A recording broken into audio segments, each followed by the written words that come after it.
Hello बच्चों, मेरा नाम डॉक्टर कपिल जैन, आपका केमिस्ट्री प्रोफेसर।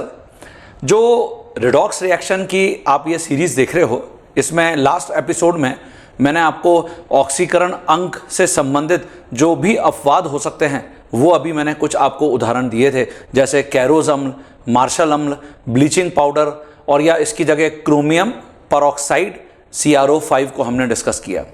तो मैं उम्मीद कर रहा हूँ कि आपने सभी को बहुत अच्छी तरीके से अपने कॉपी में, अपने नोट्स में डिक्टेट कर लिया है और एक एक उदाहरण अब हमको याद रहेगा। अब क्योंकि मैं ऑक्सीकरण अंक समझ चुका हूं, तो मैं बहुत आसानी से ऑक्सीकरण तथा अपचयन को परिभाषित कर सकता हूं। आज के इस एपिसोड में आप ऑक्सीकरण और अपचयन को ही यहां पर देखने जा रहे हैं कि ऑक्सीकरण अंक के आधार पर हम इसको कैसे परिभाषित करेंगे। तो देखिए, सबसे पहले ऑक्सीकरण, जिसको हम ऑक्सीडेशन भी बोलते हैं, और अगर हम इसको परिभाषित करना चाहते हैं तो देखिए, इसके लिए हम जैसे उदाहरण यहां पे सोडियम धातु का लेते हैं, क्षारीय धातु सोडियम। इसका परमाणु क्रमांक 11 है और 11 प्रोटॉन 11 इलेक्ट्रॉन है और 2 8 1 ये इसका इलेक्ट्रॉनीय अभिविन्यास है, K कोश, L कोश, M कोश। अगर ये निकटतम अक्रिय गैस जैसा होना चाहता है तो ये इलेक्ट्रॉन हम इसमें से घटा देते हैं। ये देखिए, ये इलेक्ट्रॉन हमने घटा दिया, तो अब इससे क्या होगा, सोडियम 11 प्रोटॉन और 10 इलेक्ट्रॉन वाला रह जाएगा, मतलब एक धनावेश बढ़ गया। 10 प्रोटॉन 10 इलेक्ट्रॉन को कंपनसेट कर देंगे। प्रोटॉन धनावेशित होते हैं, इलेक्ट्रॉन ऋणावेशित होते हैं, तो अतिरिक्त प्रोटॉन होने के कारण सोडियम पर +1 आवेश आ जाएगा। तो ये हम जानते हैं +1 अर्थात एक इकाई आवेश, ये धनायन है। धनायन तथा हम इसको उत्पाद भी बोल सकते हैं क्योंकि राइट हैंड साइड में लिखा हुआ है, ठीक है। और इसको हम अभिकारक भी बोल सकते हैं, रिएक्टेंट।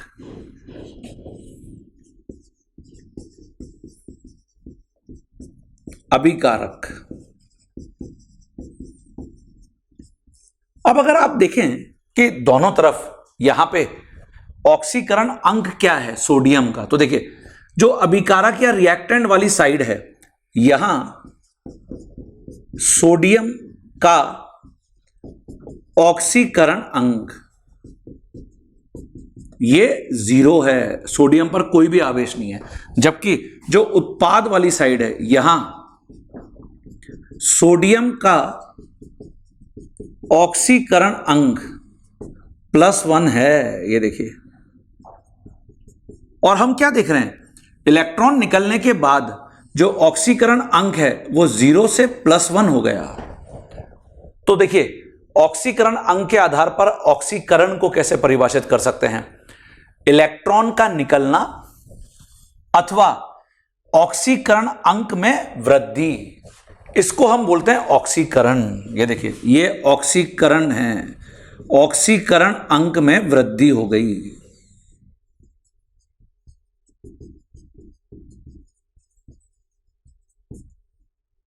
ठीक है बच्चों, क्लियर है सभी बच्चों को? तो यहां पे अगर हम परिभाषा लिखते हैं, परिभाषा, तो ऑक्सीकरण का मतलब ऑक्सीकरण अंक में वृद्धि,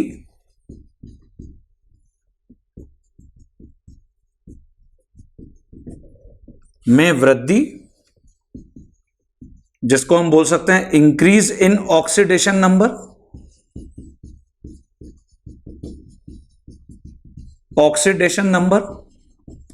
अथवा इलेक्ट्रॉन का निकलना।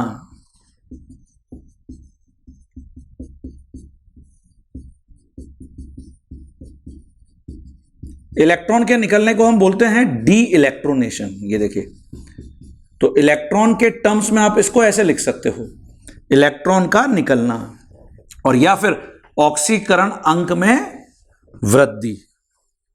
समझ में आ गया कि सभी बच्चों को? तो जब भी हम आज के बाद ऑक्सीकरण को, ऑक्सीडेशन को ऑक्सीकरण अंक के आधार पर बताना चाहेंगे तो यही परिभाषा लिखेंगे। ऑक्सीकरण का मतलब ऑक्सीकरण अंक में वृद्धि, increase in oxidation number, okay, या फिर डी इलेक्ट्रोनेशन, इलेक्ट्रॉन का निकलना। अच्छा, अगर मैं इस इलेक्ट्रॉन को, जैसे मैथमेटिक्स में होता है ना कि अभी लेफ्ट हैंड साइड में लिखा है, अगर मैं इसको राइट हैंड साइड में ले जाऊंगा तो प्लस हो जाएगा, तो मैं उपरोक्त को ऐसे लिख सकता हूं। देखिए ये सोडियम, इससे बना सोडियम धनायन, और अगर इलेक्ट्रॉन लेफ्ट हैंड साइड से राइट हैंड साइड में आ जाएगा तो आप ऐसे लिख सकते हो, ये +1 इलेक्ट्रॉन। ये देखिए, तो चाहे ये लिखो चाहे ये लिखो, दोनों सेम है। क्लियर बच्चों? तो ये ऑक्सीकरण की परिभाषा क्लियर हो जानी चाहिए आपको। हमेशा अब हम यही देखेंगे कि कहां इलेक्ट्रॉन निकल रहा है, कहां ऑक्सीकरण अंक में वृद्धि हो रही है। चलिए, अब जो अपचयन है, ये अपचयन जो है बिल्कुल उल्टा होगा ऑक्सीकरण का, इसको हम रिडक्शन बोलते हैं। अपचयन बोल लीजिए या रिडक्शन। जैसे उदाहरण, अगर मैं क्लोरीन लेता हूं, इसका परमाणु क्रमांक 17 है, 2, 8 और 7, ये K कोश, L कोश, M कोश, 17 प्रोटॉन और 17 इलेक्ट्रॉन। तो अब अगर ये निकटतम अक्रिय गैस जैसा होना चाहता है तो आसान क्या है, एक इलेक्ट्रॉन ग्रहण करना। तो ये देखिए, एक इलेक्ट्रॉन ग्रहण कर लिया और इससे 17 प्रोटॉन और 18 इलेक्ट्रॉन होगा। अब एक इलेक्ट्रॉन बढ़ गया तो Cl-, ये क्लोराइड एनायन, ऋणायन बन गया, जिसको हम उत्पाद भी बोल सकते हैं। ठीक है बच्चों? और ये 2, 8, 8 हो गया, अष्टक पूर्ण हो गया। देखिए, तो क्या देख रहे हो आप, यहां जो रिएक्टेंट साइड है, अभिकारक साइड, क्लोरीन का ऑक्सीकरण अंक कितना है? 0 है, कोई भी आवेश नहीं है। और जबकि उत्पाद जो साइड है, यहां क्लोरीन का ऑक्सीकरण अंक कितना है? -1। तो देखिए, 0 से -1, ऑक्सीकरण अंक में कमी, जिसको बोलते हैं डिक्रीज इन ऑक्सीडेशन नंबर। तो ये जो प्रोसेस है, इसी को हम बोलते हैं बच्चों अपचयन। तो अगर हम अपचयन की परिभाषा लिखना चाहते हैं तो अपचयन अर्थात रिडक्शन वो प्रोसेस है जिसमें ऑक्सीकरण अंक में कमी होती है।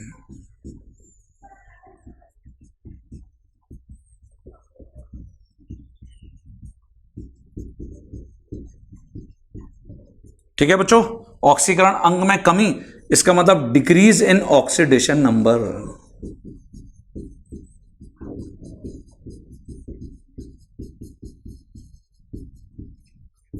ये देखिए, अथवा इलेक्ट्रॉन का जुड़ना,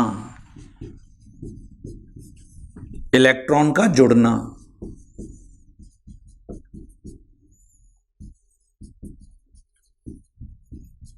तो इलेक्ट्रॉन का जुड़ना, इसका मतलब addition of electrons. Addition of electron, इसको हम इलेक्ट्रोनेशन भी बोल सकते हैं इंग्लिश में। तो याद रहेगा सभी बच्चों को, इलेक्ट्रॉन का जुड़ना या फिर ऑक्सीकरण अंक में कमी, डिक्रीज इन ऑक्सीडेशन नंबर। ठीक है?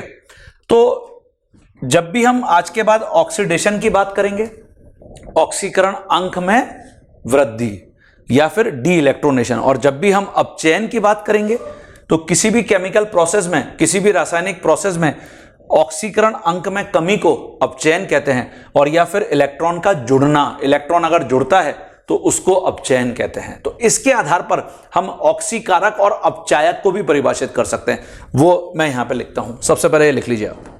देखिए बच्चों, ऑक्सीकरण और अपचयन को समझने के बाद जो दो और बहुत महत्वपूर्ण टर्म है वो है अपचायक क्या होता है, ऑक्सीकारक क्या होता है। तो इनको यहां पर समझना बहुत जरूरी है, बहुत ढंग से समझिए। सबसे पहले मैंने लिखा है अपचायक, इसको हम रिड्यूसिंग एजेंट, आज के बाद आरए लिखेंगे या फिर रिडक्टेंट भी लिखते हैं, तो कुछ भी लिख लीजिए, अपचायक, रिड्यूसिंग एजेंट, आरए या रिडक्टेंट। जैसे अभी हमने जो सोडियम का उदाहरण लिया था, समझिए जरा। सोडियम हमने देखा कि एक इलेक्ट्रॉन निकालता है और निकालने के बाद सोडियम धनायन बना लेता है। मतलब सोडियम खुद क्या हो रहा है, खुद क्या हो रहा है, एक इलेक्ट्रॉन निकालने के बाद ऑक्सीकृत हो रहा है। तो देखिए यहां पर मैं लिखूंगा सोडियम क्योंकि खुद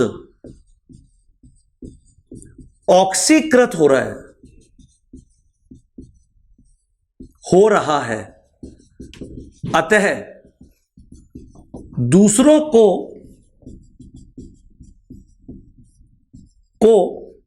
अपचयित करने में मदद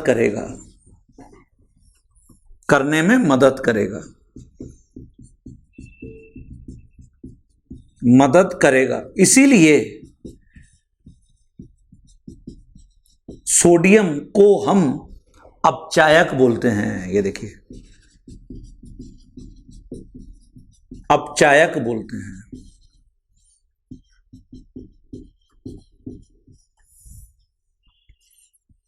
अरे समझ में आया क्या? मतलब अपचायक वो है जो खुद ऑक्सीकृत होकर दूसरों को क्या कर देता है, अपचयित। ये परिभाषा मैं लिख रहा हूं, अपचायक वो है जो खुद ऑक्सीकृत होकर दूसरों को अपचयित कर देता है, इसलिए नाम पड़ गया है अपचायक। जैसे आपने सुना है ना, LIC एजेंट, ICIC एजेंट। तो LIC एजेंट, इसका मतलब दूसरों की LIC करने वाला, लाइफ इंश्योर्ड करने वाला, खुद की नहीं, दूसरों की। तो ऐसे ही अगर मैं बोल रहा हूं अपचायक, दूसरों को अपचयित करने वाला, तो यही हमने यहां पे लिखा है कि दूसरों को अपचयित कर देता है।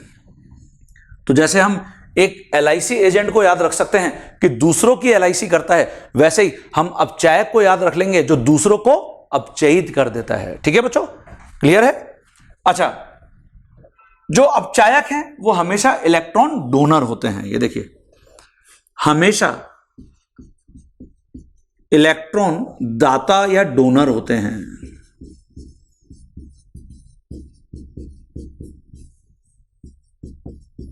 एक और बहुत यहां पे महत्वपूर्ण बात, जो सोडियम धनायन है, क्योंकि वो उत्पाद है और वो ऑक्सीकरण के बाद मिला है, तो देखिए यहां पर मैं लिखूंगा ऑक्सीडाइज प्रोडक्ट। ऑक्सीडाइज प्रोडक्ट मतलब ऑक्सीकृत उत्पाद। तो ऑक्सीकृत उत्पाद की परिभाषा होगी जो ऑक्सीकरण के बाद उत्पाद मिलता है, जो ऑक्सीकरण के बाद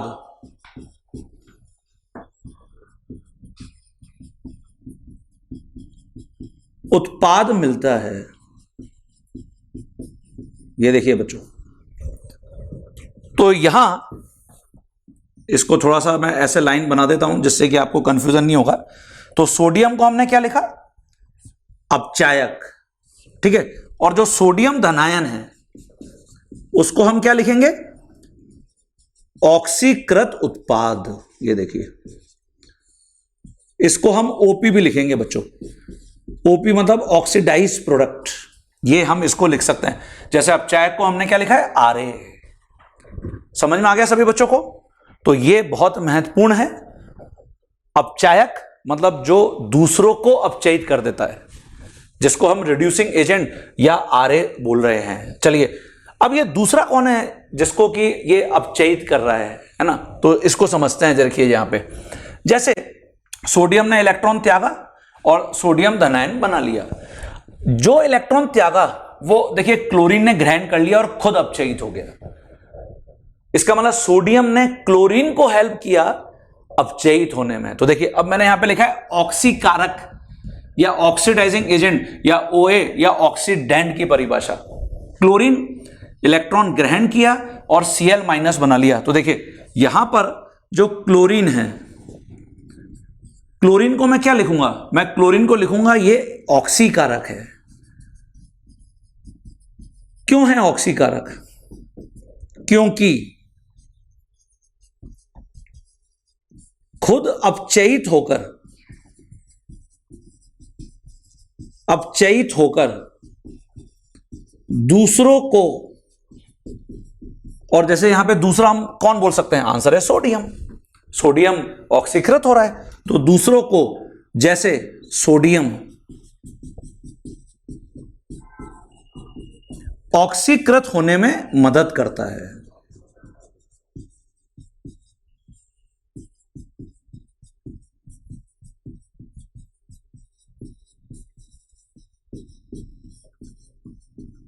ठीक है ना बच्चों? तो परिभाषा कैसे लिख सकते हैं? ऑक्सीकारक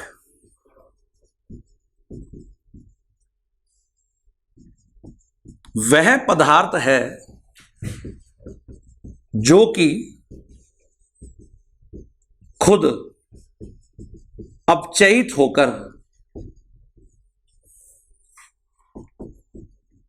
दूसरों को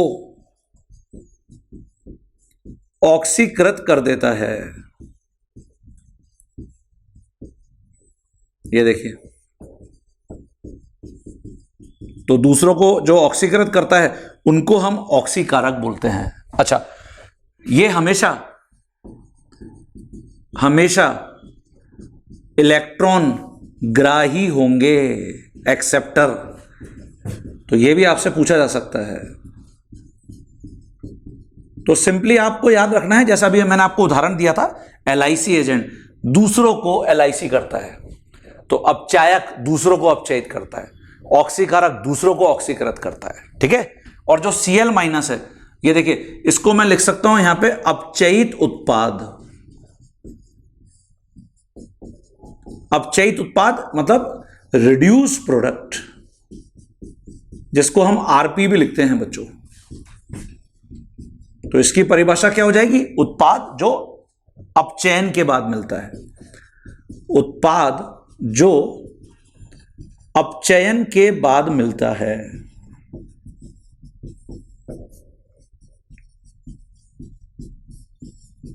ठीक है बच्चों, क्लियर है सभी को? और इसलिए हम Cl माइनस को यहां पर लिख सकते हैं रिड्यूस प्रोडक्ट, RP बोल लीजिए, या फिर अपचयित उत्पाद।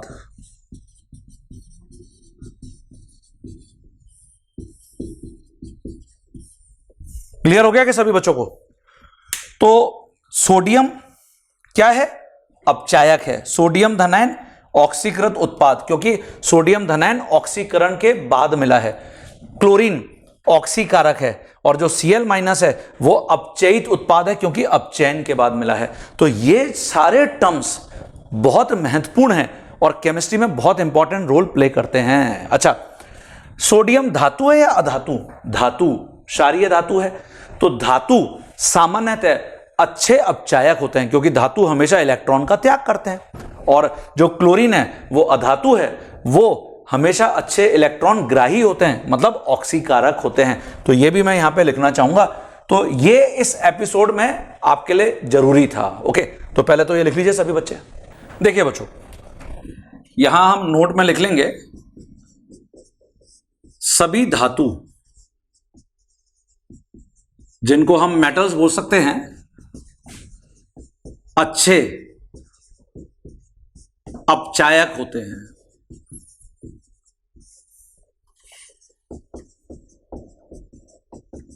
अर्थात इलेक्ट्रॉन दाता, डोनर।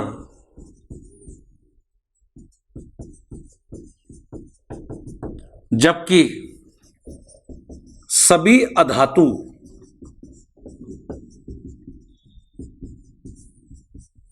नॉन मेटल्स अच्छे ऑक्सीकारक होते हैं।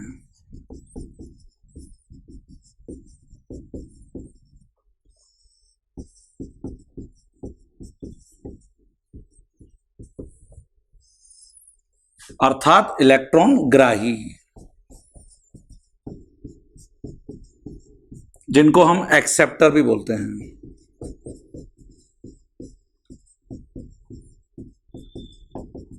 ठीक है, तो ये पॉइंट्स के ऊपर आधारित मैं आपको कुछ इंपॉर्टेंट अपचायक और ऑक्सीकारक बताता हुआ दिखूंगा अगले एपिसोड में। बच्चों, ये परिभाषा अब आपको सबको क्लियर हो गई होगी, मैं ऐसा उम्मीद कर रहा हूं आपसे। ऑक्सीकरण क्या है, अपचयन क्या है, ऑक्सीकारक क्या है, अपचायक क्या है, ऑक्सीडाइज प्रोडक्ट क्या है, रिड्यूस प्रोडक्ट क्या है। ओके, ठीक है, बहुत महत्वपूर्ण है ये, तो इसको लिख लीजिए अपनी कॉपी में।